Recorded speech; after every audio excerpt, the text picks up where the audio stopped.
you start. And if you change this, it can be life-changing to your cold calls. So what I would always start with is, Patrick, we work with a lot of sales leaders from SaaS tech companies who tell me that they usually have a demo, and most of their AEs don't manage to get the client from the demo further. Is that something that sounds somewhat familiar to you as well? If the quality of the questions that you ask as well, you come in and be like, so where are you based? You can look at my LinkedIn profile and see that, like, what does your company do? You should know those things. You've got to know the bare minimum, because otherwise you're just going to annoy buyers. Before a call, you go on LinkedIn, you research first connections of companies you really want to tackle. You write down 3 names that you want an intro to. And at the end of the call, you say, look, Tim, I saw that you're connected to Thomas. Do you mind if I give him a call and send him your greetings? They only have to say yes or no. And then when you pick up the phone, you say, hey, Will, first greetings from Thomas. And that's it. Ice broken call. Cold calling alone isn't smart, because cold emails could be in the inbox of the receiver for days. So emails work when you are not working. Cold calls can't. What I do very quickly is I always ask teams that I take care of with lemlist, rank your top 5 problems. You know better than anyone else. And then if you keep going down and they don't have any problem, move on. That lead, that company isn't for you. Cold calling alone isn't smart. That was the summary from the first episode. Hello, everybody, and welcome to episode 2 of our new webinar series. I'm Tal Baker-Phillips. I am the sales lead here at lemlist, and I'll be hosting today's episode. I'm joined by a very stressed Pierre. Producer Pierre is making me laugh, trying to organize everything. Bless him. He's got everything set up for me. We've got the lovely setup. You should hear me loud and clear. Let me know in the comments if you're there. I'm always so interested to see people's comments. I see all of them, by the way.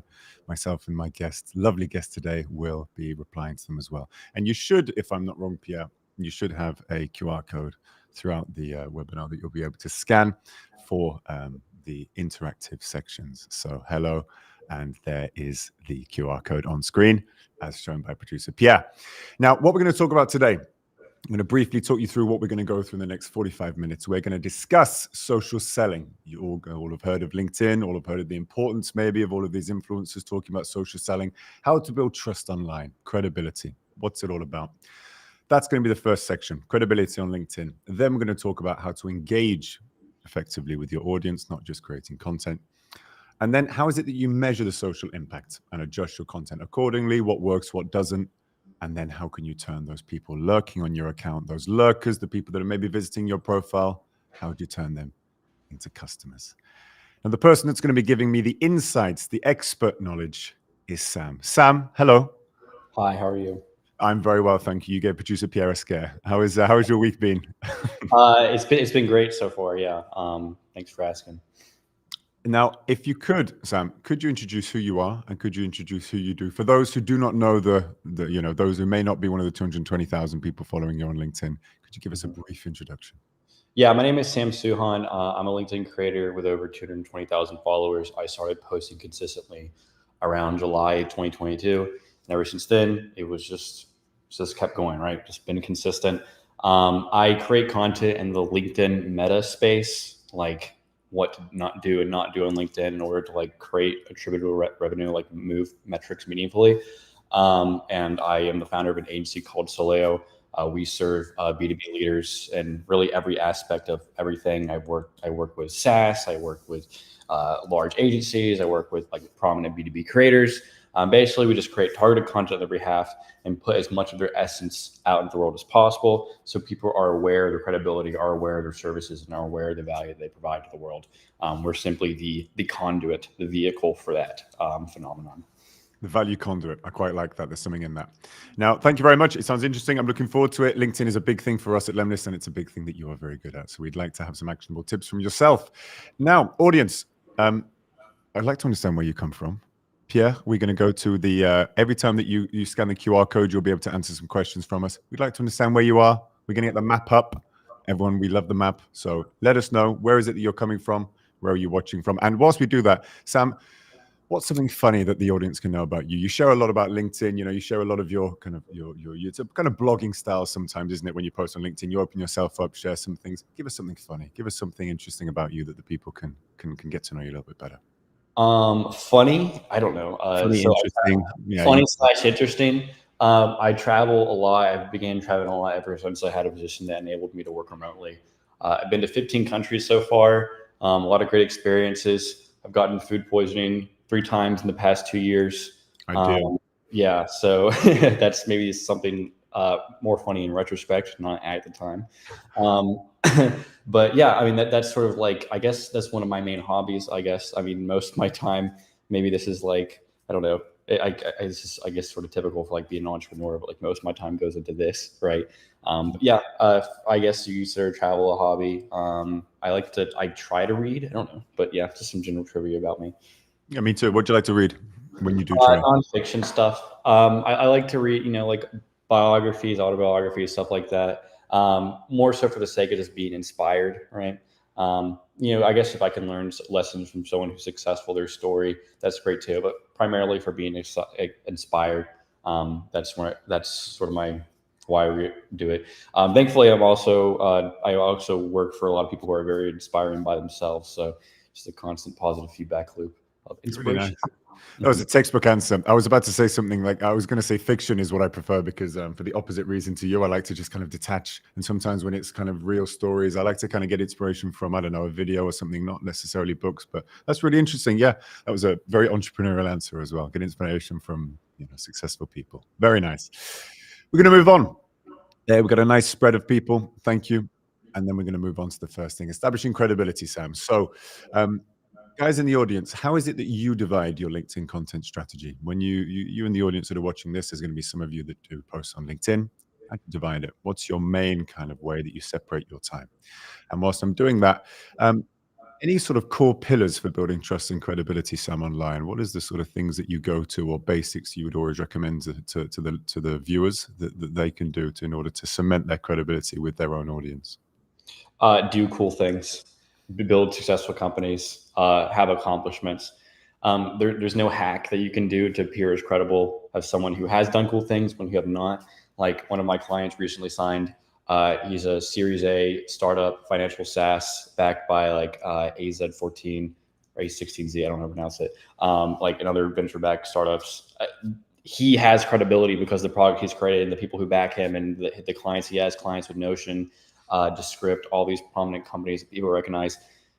He has that credibility because he's built that, right? There's nothing he could say without doing that. There's nothing he could say to replicate that. So if you want credibility, you simply have to have credibility. You have to do the work on the back end, because LinkedIn isn't about establishing the appearance of credibility. It's about sharing the credibility that you already have.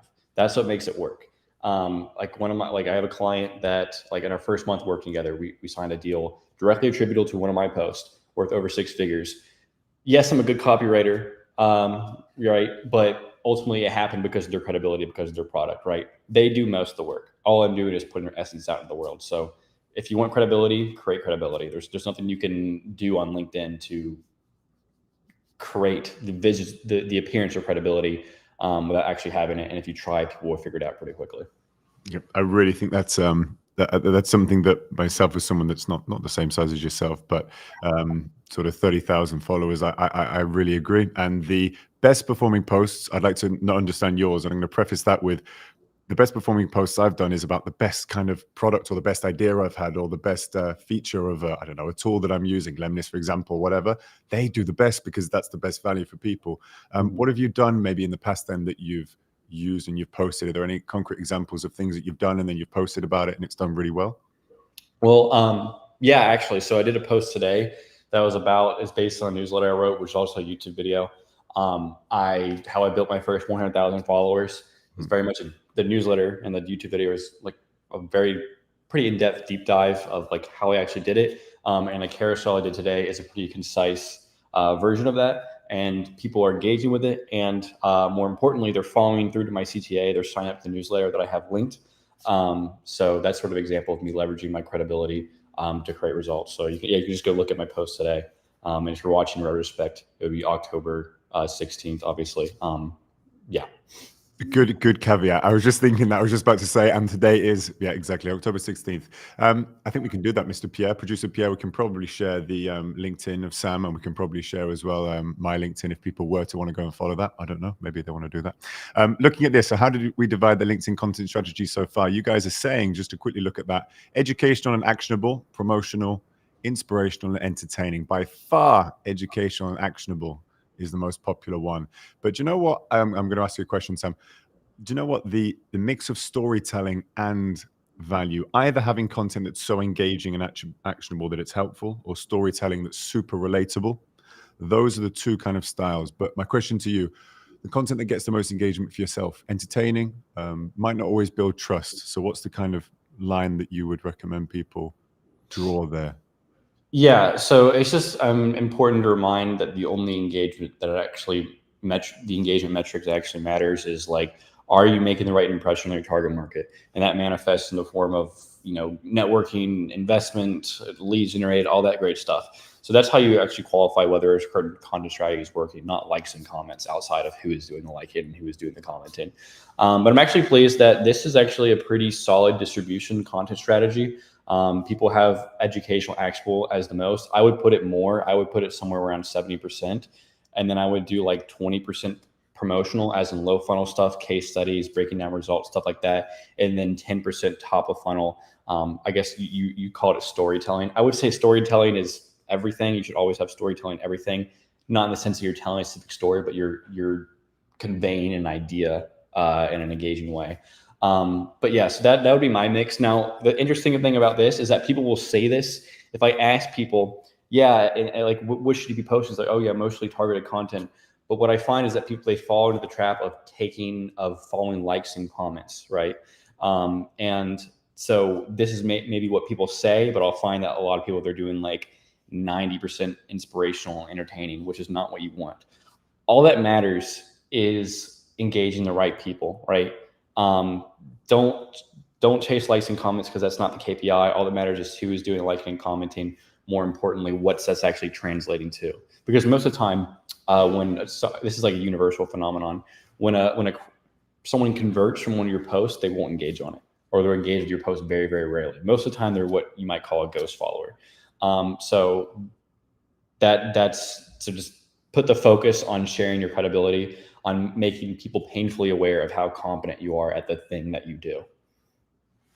I think that reminds me of what of what Max Barker said. Exactly that.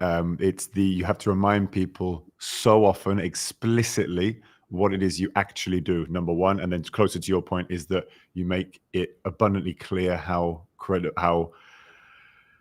credible essentially that you are, or how competent you are at doing that you are not necessarily even the best, but you are able to solve the problems that they are likely facing. And then exactly as you were saying it, in fact, I was thinking of 2 or 3 people that have converted recently to me. They didn't engage in my post. You're right, exactly that point. It's really interesting. Yeah. And when you're talking about this kind of thing, we're talking about building credibility. How long does it take to become an expert in a particular field with a particular niche target audience? Do you have any sort of timeline? Becoming an expert, unless your goal is to be a doctor or a lawyer, becoming an expert, like just an expert, is not particularly hard. You can build a good foundation in a new industry in a few months. Then we just talk about the scale of your expertise, right? Like, you could get into indie hacking and launch your first SaaS in 6 months, right?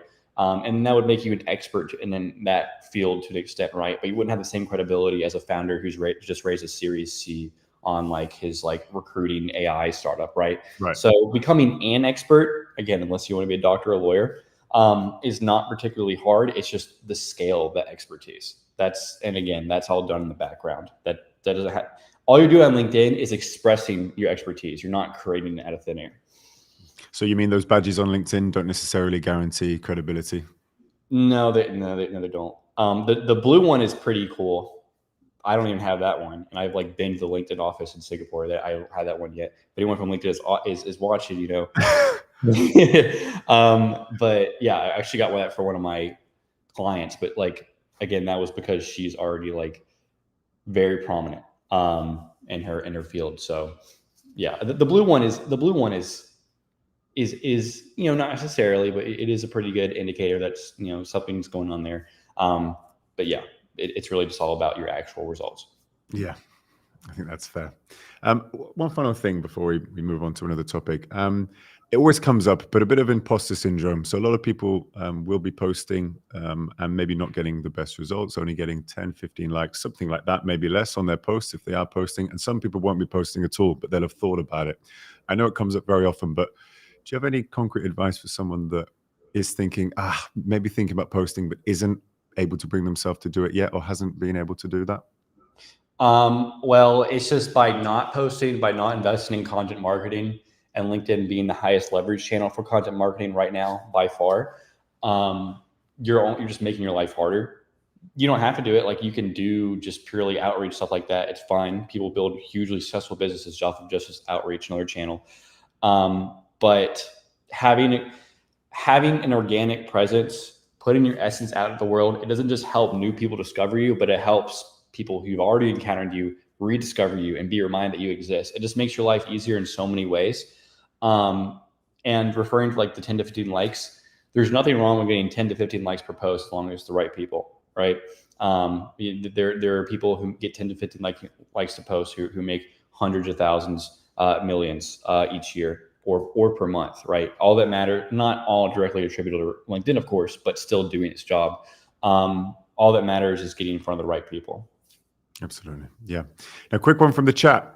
If you will allow me, Pierre, before we move on. If you had to start from scratch, which strategy would you apply today? So you mentioned a few things about starting now. I think the algorithms changed recently. What would your insight be starting from scratch today on LinkedIn? In response to writing messages in your connection request, or? No. So, I mean, overall, starting from scratch in terms of building credibility and that, and then we'll come on to the graph on the screen. Yeah. Well, first, just fully optimize your profile towards like showcasing expertise in the thing that you do, assuming you already do something. If you don't, I guess it's a little bit different. I would approach that differently. But assuming you have experience in something and you already have an idea of what you want to create results for, like a certain business, just optimize your profile. There's no trick to it. I mean, I have my SOPs. I think they work pretty well. But ultimately, it's just about making it abundantly clear what you do and why people should care. So, like, first of all, define what you do, at least in like a tagline, a slogan or something. Then like credibility, client logos, media features, stuff like that. And then obviously like have a link to your website. We'll get more context. So that's the first thing, right? And then, you want to start sending targeted connection requests because this is going to be your initial audience. LinkedIn is very unique in this regard that you can just build a qualified audience just by like pressing this button 15 to 20 times per day. I mean, you can sort of do it on Twitter too, but it's not quite the same. Like when you connect to someone, you follow each other. But on Twitter, it's like if you follow someone, they're probably not going to follow you back, right? So it's actually very unique in that regard. So you should be sending targeted connection requests. Honestly, at every level, you should be sending targeted connection requests. I don't send enough connection requests. I need to be sending more. Like you should always be doing that. And then content. So, I mean, assuming you have some sort of business, you can already have an idea of this. If you're just setting it up, you can just do interviews, interview like a target market, see like what their problems are, and just write about them. Just write about what your target market problems are. And all day, like this should probably be like 60, 70% of your content. And going back to what I said earlier, you can have like 10 to 20% like personal stories, stuff like that. What I call top of funnel, and then also case studies, results you've created, stuff like that. And you just keep doing that. Like you'll iterate obviously over time, but fundamentally it'll still be this strategy. It's just over time, it gets better and better and better. And it's great. Yeah, that's pretty much it. Absolutely. No, really nice. And that transitions just nicely onto the next point. And good news, Sam, I do have a way that you can send 15 to 20 targeted LinkedIn connections per day. And you can do it with lemlist, which I'll be showing you later on. See how nice that was, Sam? I couldn't have had it more perfect for me to line that up. Audience, do you write messages in your connection request? This here is going to be the question, because there's one of our competitors, actually, Salesloft sees Johnson. I can't remember her name, but she's extremely good. Apologize for not remembering her name, actually. That's really annoying. But she posted that she doesn't send messages in connection requests, LinkedIn connection requests. I am the complete opposite. So I think that you should, in every connection request that you send a message. Sam, what are your insights on that? Should you write a message in the connection request? Do you have any examples of what you might say to these targeted people that you're reaching out to? I would say it depends. I would say if you have like more than like 3 to 5 connections in common, you really don't need to send one, because it's hard to write, in my experience. It's like hard. It can be hard to write a connection request that just doesn't seem sort of like token, even if you try. And also there's a time element of it too, like you mentioned. You're better off just firing them off. And I don't think they help you that much. Now, I think if you have a genuine connection to somebody, you absolutely should. Like if you met somebody at like a party or networking event, like you should say, hey, I met you at, XYZ in New York or San Francisco. You should say that. Like if you have a genuine connection to somebody, you should absolutely write that in your connection request. If you have no connections in common with somebody, I would recommend coming up with something, even if it's just like, hey, I'm just looking to connect with other people in my industry. Appreciate your consideration, stuff like that. Outside of that, though, I usually just don't say anything, and your profile just sort of speaks for itself, because it can be hard to make those not seem sort of token, just like sort of there for the sake of being there. Automated, bland, yeah, not at all personal. I think people get pissed off quite quickly, don't they, when it's the same message over and over again. It'd be great to connect something along those lines, don't they? Yeah, exactly. Yeah.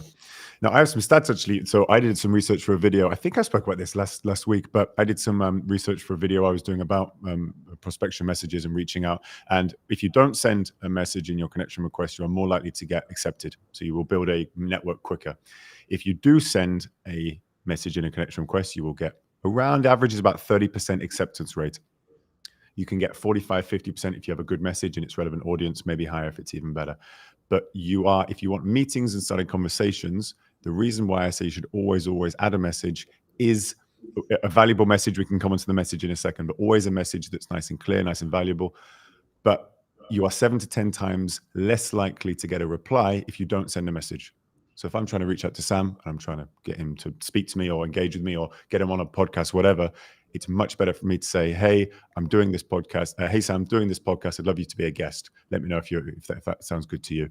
Sam will see that message and he will maybe click X, not interested, tell, don't like your stuff. I think you're boring online.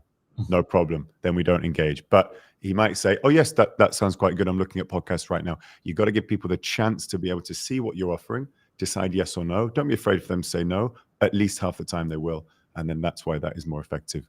Any thoughts on that, Sam? And obviously you can automate that. We can talk about that. Pierre, I see in the comments, you asked about that. We can comment to that.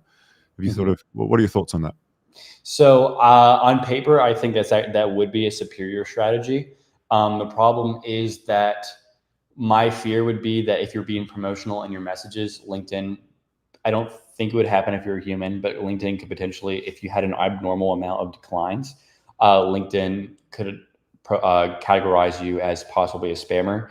That's the only reason I wouldn't be promotional in my posts and my connection requests, unless like it was something that would be hard to turn down. Like, a podcast interview, right? No one's gonna be offended by being invited to your podcast, but if you like try to sell them on something, even if it's a great service, they might find not everybody, but there's definitely a statistically significant amount of people who would be like annoyed and then press decline, and then that would drop. I think LinkedIn counts, like, I guess you call it pocket vetoes as neutral, but I would assume that it is paying attention to how often declined. They may not be the case, but that would be my assumption that they are paying attention to that. So that's the only reason it wouldn't be promotional. Otherwise, it would make sense. Like your logic would be very logical. Absolutely. Right? Yeah. And I think nowadays you can use AI. There's some tools you can use. Clay, you can use other tools, to use AI and make the messaging even more relevant, not necessarily personalized. I didn't say personalized, I said relevant, but activities is more what LinkedIn assesses. If you start, what is it called? Recalling. So with Phantom Buster, for example, you can recall invite connections that you've already sent out. That it doesn't like, because that's an activity. So as long as you have 20 connection requests per day without messages, you have 20 messages as well that you're maybe sending per day, and you have maybe sort of profile views, you're visiting sort of 20 a day. You can even automate that. LinkedIn doesn't know the difference between the two. Yes, if you start getting marked as spam, blocked, reject, yeah, it's going to start to do it. But as long as you're within the averages, sharing a short note, you should be fine. And that's from sending, talking to however many teams, God knows how many, 500, 600, 700 over the past 2 years that are doing prospection via LinkedIn. Comments, Sam, what's your approach with comments? How many a day do you engage with your comments? What's your approach to that? People on your posts?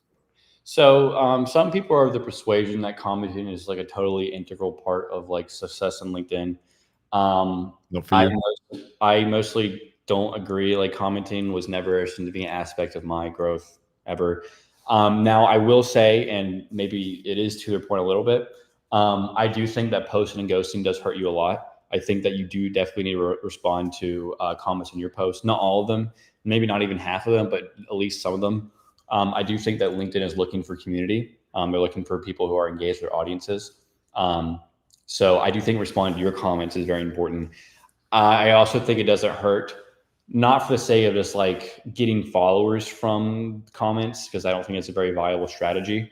I think that you should engage with other people in your industry, just for the sake of like, well, it's actually practical. Like if you're engaging with your target market, you can literally get attention from them and like eventually reach out to them. It's like, obviously they're a lot more likely to respond if they've been like seeing your comments for a while, right? So there's utility, but also for the sake of like positioning, networking, stuff like that. So yeah, I do think commenting is important, but I don't think it's like this thing you need to send 30 comments a day or you're like hurting yourself in a bad way. I don't believe that.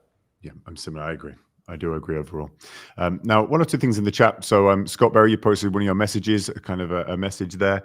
I came across your profile and noticed we both have similar interests in payroll and human capital management. I thought we could benefit from being connected. I hope business is going well. I think that's this kind of thing that's fine. You're not necessarily going to get that much interest. I mean, similar interests in something can sometimes be a little bit vague. Sometimes what I do is I just share something. I might say, hi, Sam, here's a list of, I don't know.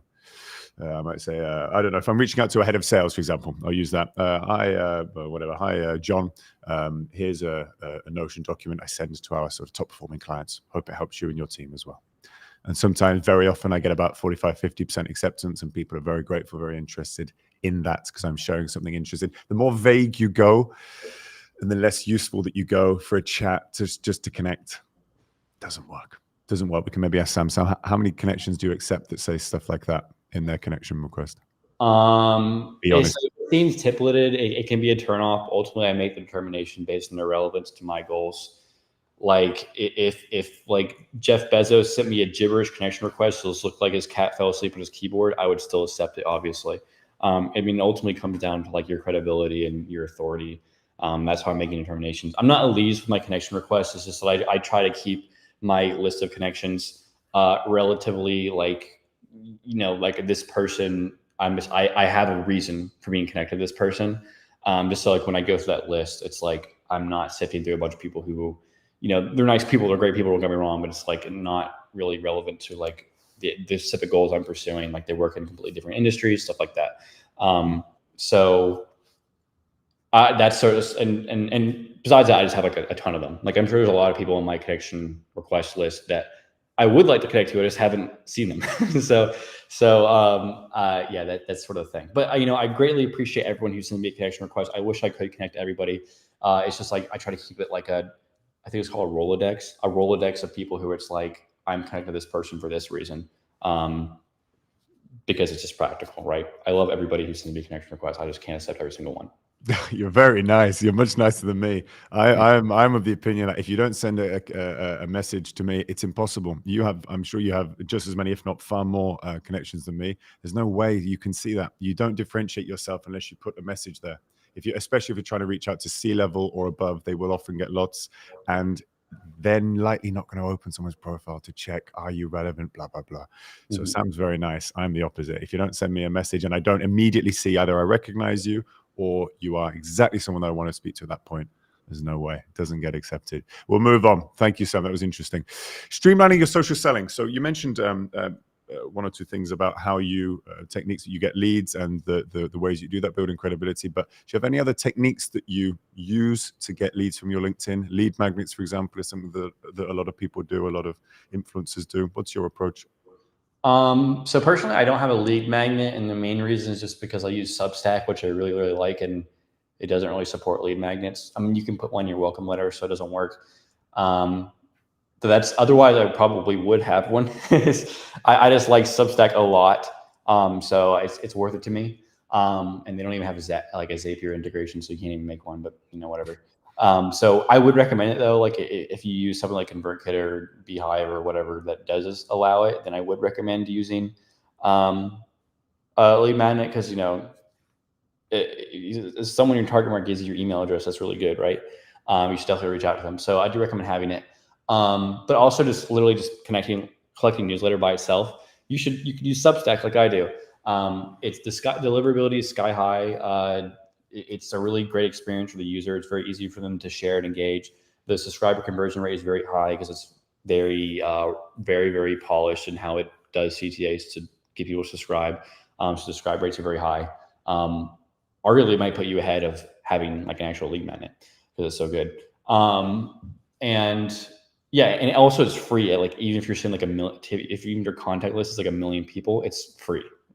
You pay one time $50 for a custom domain, and that's the only fee. So it's just really easy to edit onto. I just love Substack. So you can create a newsletter. You can use Substack for it. There's also like a new one a lot of people like. I think it's called like Ghost or something. I don't know.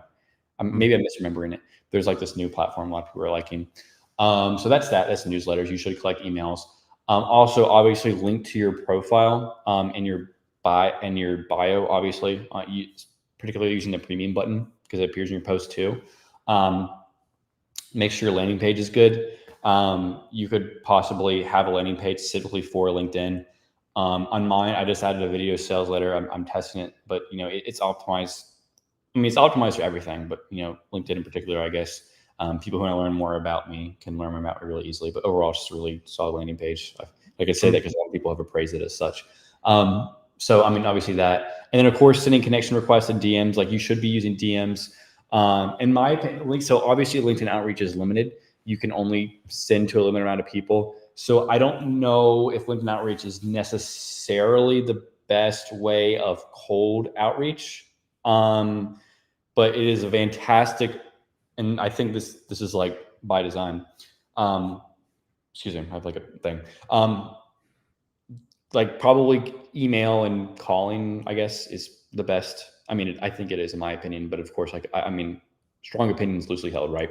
But cold outreach is best left to that sort of thing. But warm outreach on LinkedIn is really, really good. Like if there's somebody who already knows you or who follows you, or you send a connection request to them and they accepted, you should do outreach to them because the response rates on those people are super high.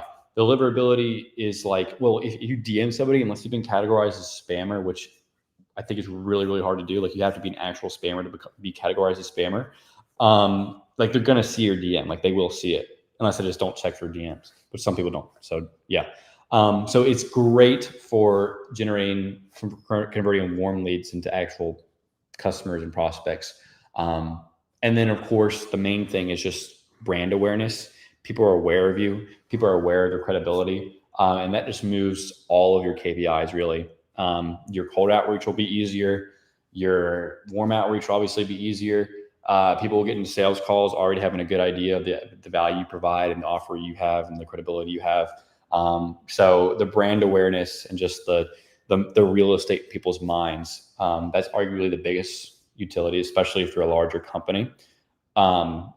Because I mean, you're speaking to an infinite amount of people. I mean, there's a finite amount of impressions you get for each post, but a potentially infinite amount of people, especially over time.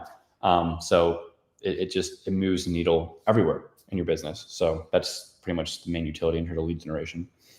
Yeah, it really does. And two things, one very simple and one, like if I, at the end of posts, you could even add a little message, like if you're interested in this, send me a DM, connect with me. The amount of times where there's been a post that's got 15, 20, 30,000 impressions, that means that roughly, I don't know, about 15, 20,000 people might have seen it. If they see that message explicitly saying, I want to talk to you about this, if you want to as well, send me a message all the time. All the time, that means that people see that and they go, oh, right, explicitly clear. I'm going to send Tal a little message about cold outbound, whatever, emails or whatever it may be.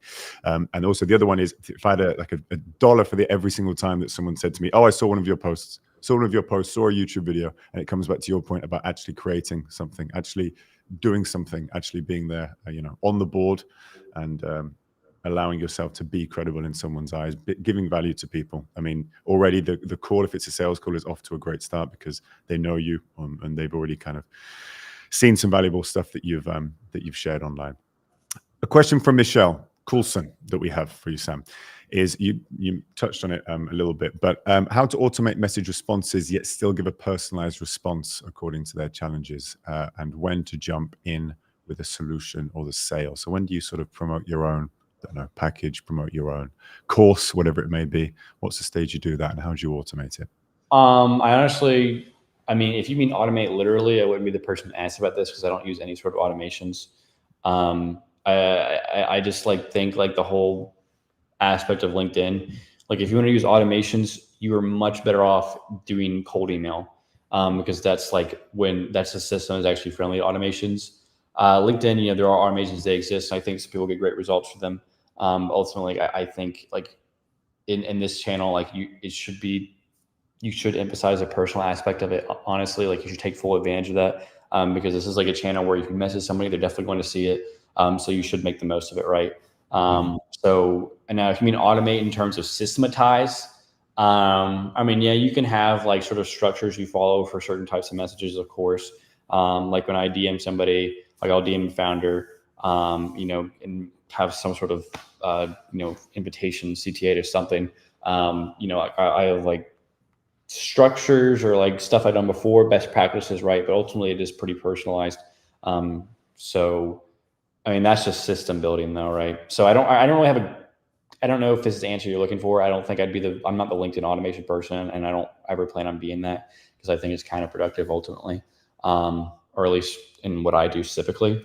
I actually guess I should be careful with my words here. I think it can be great, but for me, I prefer to do things manually, just because. I mean, I guess it ultimately also depends on like who your clients are, what your LTV is. But with me, it's like significant, right? So if I'm dealing with someone in a personal context, I really want to make the most of that channel. Like I'm not really like doing automated DMs with them, if that makes sense.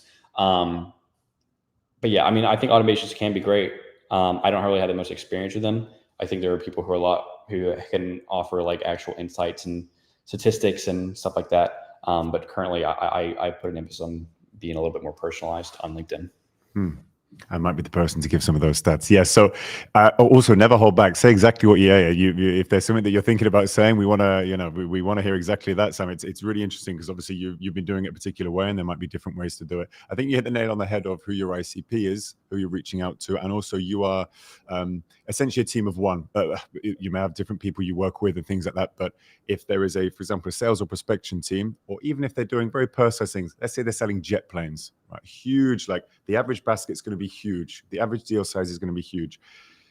If you are just knocking on a few different doors, that's all you need to do. Email is exactly what you can do at scale because you can only do 20 connection requests per day, for example. That's what I do.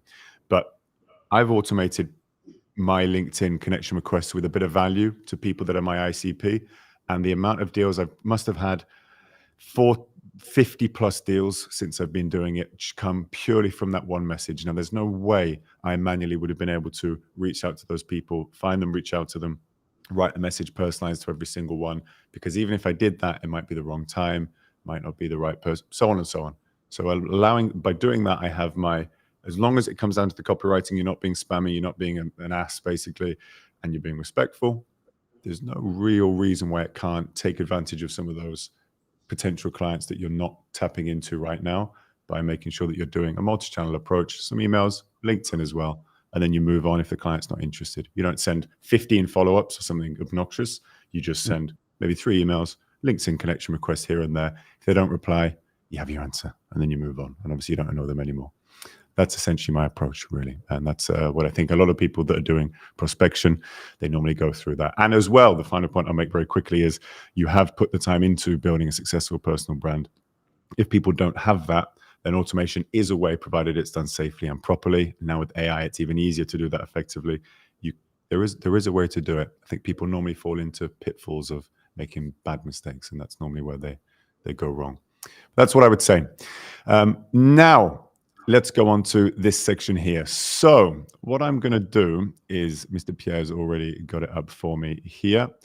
I am going to go ahead and just take a look at how it is that you can duplicate a campaign such as this one. And we go through. Pierre, I'm showing the right screen, right? No, I'm sharing my screen here. So here I'm going to show the screen. And this section here is, for example, if I make sure I'm in the right team, what we're going to share with you afterwards later on is you'll be able to take exactly this setup and what we've been talking about, having some emails and having some automated steps in LinkedIn might look a bit like this. So here we have a campaign. If I click duplicate this campaign, it should go onto my lemlist. And then what I can show you is exactly what I just said. If I put in tout, here I have my LinkedIn message with my automated LinkedIn connection, of which I send 20 per day. Now here you have the chat message as well. So if you're already connected with someone, you can send them a chat message and you can send whatever it is that you would like. But also, let's say that I want to have at any point an email step in there. You start to build a multi-channel campaign. And then if you start to have best practices such as lots of different inboxes here, I can have multiple different emails. I have my LinkedIn connection here, and then I can even send a voice note. So Sam, you talk about personalization, you talk about these kind of things. If you were to have a list of, let's say, 50 people you really wanted to reach out to, you could go ahead and you could do something like this. Let's test it out. I click the mic, you have 3, 2, 1. And then what happens is you will have this message that's going to the person. Hey, Sam, I really liked some of your appearances on podcasts and I love your LinkedIn posts. It'd be great to have you on an episode. All right, thanks. Bye-bye. And there you go. It's saved. So you can replay that back. And then inside of your campaign, you have your LinkedIn connection. Ignore the name. You have your email, and then you have a voice note if you would like to. Now, if I show you one other thing, the way that you can do it is, let's say you wanted to come over to myself, my good self here. You can go onto the profile of anyone. You click the lemlist Chrome extension, which is on this side. You click this here. Then you choose the campaign that you've just built. And then if you want to find the email and phone number, you can. You push the campaign. And then what will happen is you will have that person appear in the campaign here, and it will start to import that lead. That's it. That's all you have to do. If you wanted to build a campaign just like what I was talking about, that's exactly how you could do it with lemlist. Sam, what do you think? Yeah, the voice message thing is really impressive. Yeah, I mean, like I definitely see the utility in that, even if it's just for organizing things, even just the organization aspect. Yeah. You know, I definitely see the utility there. So yeah, you know, very impressive stuff. Yeah, cool. Do you send voice messages yourself? Do you get your phone up and send some messages? I send looms. I send You're a loom looms. guy. I find that there's not everybody, but there is a statistically significant portion of people who absolutely despise voice notes. Not everybody, obviously. Probably most people are fine with them, but there is a subset. But everybody loves looms, right? So that's what I do. How successful? If you were to send 50 looms, how many people reply and go, "Amazing, love it. I'm gonna, you know, they're interested." And also, how do you do it, on your phone or on your laptop? All my LinkedIn stuff is on my laptop. I have to have some separation. I can't be on my phone all the time. But yeah, it works very well. I actually just signed a very high value client recently because I sent him. Now, what I've started doing is I asked like, "Hey, do you want me to send a loom?" But I was testing. Maybe honestly, I should go back and doing that. I was just opening with the loom, and so yeah, considering my LTV, I might need to test that again because it did actually work. I converted a really great client that way. So yeah, looms are great. You know, voice notes are good too. I'm just saying some people really hate them. And maybe like it'd be cool if LinkedIn itself could like add like, you know, Slack will transcribe voice notes. So if you hate them, you can just read it. Yes, that's a great point. Yeah. LinkedIn could do that. That would be really cool. That's the main pushback, isn't it? People say, I don't have time to listen to it. They do, but it's, again, C-levels and high-level people, potentially the people that you're targeting, would like to see that. Slack seems to always be 3 or 4 steps ahead of something like LinkedIn, to be honest. Like LinkedIn, the inbox is awful. The features, I don't know why I'm complaining about this, but it's just annoying every time I'm trying to find something. But yeah, okay, cool. I'm a big fan of Loom as well. And it's the only real way. A voice note is good as long as you say the first name of the person, because you can't AI it really at all. A video you can't, and a voice note you can't. So it's impossible to come across as spammy, right? The person knows it's you that's reaching out to them. So that's why it's valuable. Now we're going to go on to some questions. Mr. Pierre, some questions. Automate LinkedIn connection requests with value. Value is a good point. The automate the LinkedIn connections is what I showed you in lemlist. I create a campaign. I A/B test my connection requests. So you mentioned testing, Sam, just a second ago. What I'm able to do is I'm able to get message A, message B on LinkedIn. And if I'm prospecting 50 people, 25 will get message A, 25 will get message B. And then what I can see is like, right, 10 people responded to that and wanted to meet me. 2 people responded to that one. So that one must be a bit shit. And that one actually must be really good. I'm going to double down on that one, build a new campaign, do the same thing. And that takes me 1 week. I can get that information in 1 week. So I do 20 per day.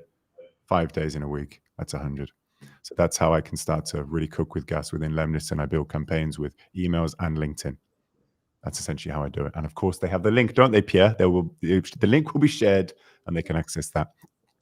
If you had to start from scratch, which strategy would you apply today? Sam, anything to add on that? Anything to add on kind of a LinkedIn approach that you would add today now that you've seen voice notes or looms? Would you sort of tell someone to do that? And also, sorry, is there a point about the type of content that you create? Because right now, relatable images is flying. Like, I mean, building graphs and sort of having clear images, essentially, where you share an image and it's got a message in it. What would you recommend? Well, I wouldn't recommend maximizing engagement. I actually had like an 8-month stint where I was doing that, and it was like, and I was getting like a minimum of 1 million impressions a week. But that sort of content doesn't really move the needle. It's really targeted content that moves the needle. So I would take in like strategic inspiration for that sort of post. Think about like, how can I leverage the things that work for them for my targeted content? Like, am I using visuals properly? Is my copywriting like skimmable? Is it very readable? You can take inspiration like that, but like I would not imitate the people who are getting like 10,000 likes per post, and like it's like them holding up a poster saying something that like literally nobody would disagree with. No hate towards those people. I guess they have their reasons for pursuing that sort of strategy, but I would not recommend it for anybody really else. Really, you should focus on targeted content. You can take inspiration. You can say, hey, maybe a similar visual for my niche would be great, right? I don't maximize engagement, maximize impact in your target market, right? So I sort of answered this earlier, but that's what I would be add on to it. And again, to emphasize, you should send DMs and connection requests, because those work. If you DM something on LinkedIn, they're going to see it because super high deliverability. Yeah, the deliverability is 100, and this is why, again, Sam said it 3 times. It's one of the key points that people often forget. Email deliverability is fragile as hell. Like literally, like even today, I've had 3 or 4 meetings about it. It's a nightmare. Even when you have all the best practices and stuff, it's so fragile. LinkedIn, the reason you have to keep it so precious and provide value and preferably build a brand and do messaging that's not going to irritate people and actually gives people something that's useful, is because you are sure that it's going to get to that person. So rare that you could, even Twitter, you mentioned earlier, Sam. Twitter, I think, would be pretty good if you got the blue tick stuff, but then, I don't know, it's kind of like up and down in terms of what's real, what isn't, who can buy it. LinkedIn, you can't do that yet. So LinkedIn's powerful still for that, for wanting to get in touch with someone, sending them a message or in mail, whatever. You can be sure that they're going to see it. That's where your messaging comes in. Move on with the next question. Producer Pierre, if there is any more, I would love to see it on the screen, Mr. Pierre. Oh, we have some there. Right. Wildest DM you ever received, Sam? I never received anything. Okay. There was like a message a really long time ago where someone, I wish them the best, but they obviously, they were, I don't know what was going on in their lives, but yeah, I had this absolutely crazy like reaction that you never would have conceived of to like an extremely innocuous post. Obviously that person is going through some stuff. I wish them the best, but yeah, I have received 1 or 2 of those. But besides that, I don't know, I get like a lot of like low effort DMs, or maybe like they're trying, but it's just not a very good DM, stuff like that. But besides that, I don't know what I'd call it wild. What makes them not very good DMs? It's just like, so first of all, a lot of them are too long. Like, I'm not reading the book you send me. Like, unless you're somebody I recognize, like if I see 4 paragraphs, it's like immediate move into the other inbox. I'm not reading it. If it's 1 or 2 sentences, I'm much more likely to at least read it.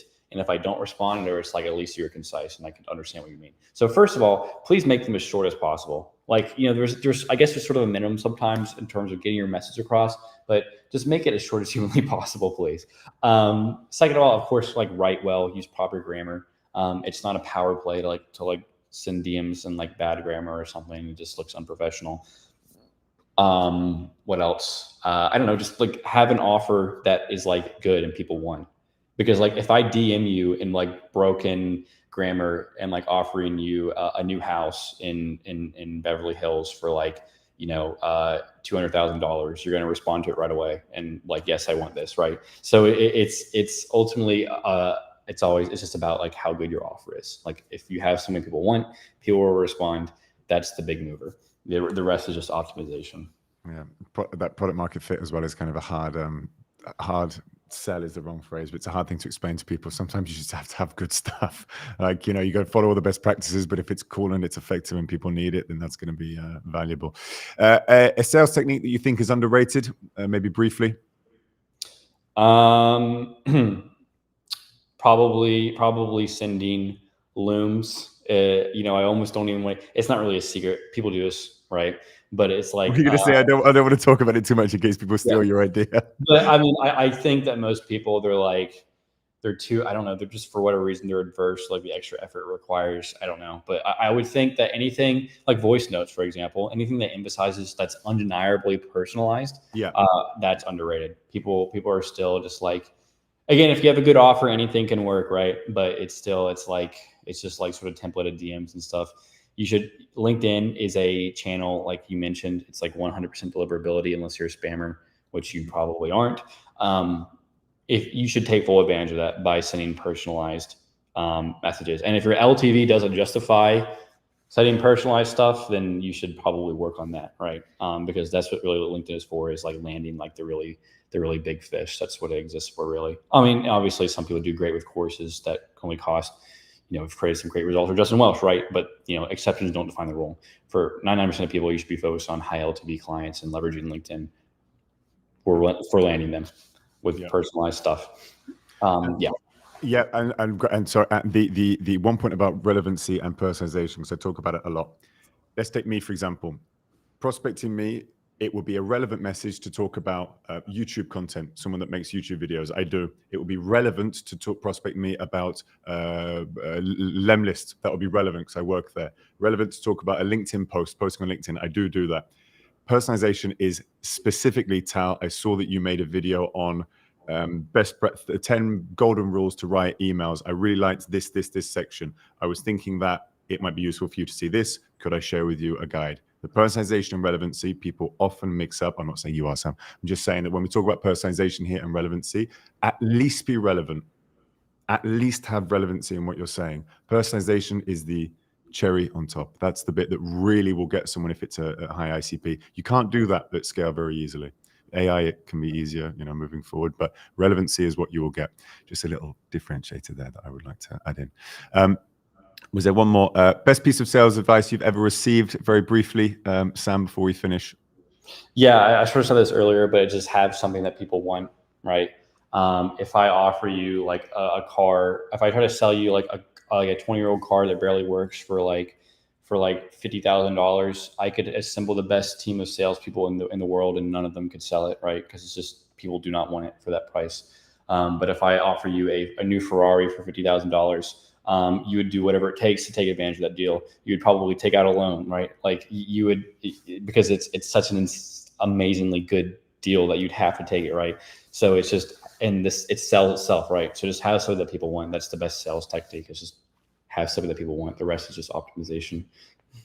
Good stuff. Lovely. So I really like the loom point as well. And I really like the point you made about it's really being you sending the message. I think that's a good piece of advice. It's underrated. And I think it comes down to a bit of embarrassment, I think, of imposter syndrome. Again, we come back to it, don't we? We loop back around to people not wanting to do it. It might be a bit embarrassed. Might have some mates that might take the piss out of them. There might be, oh, maybe the person gets really angry and says something insulting.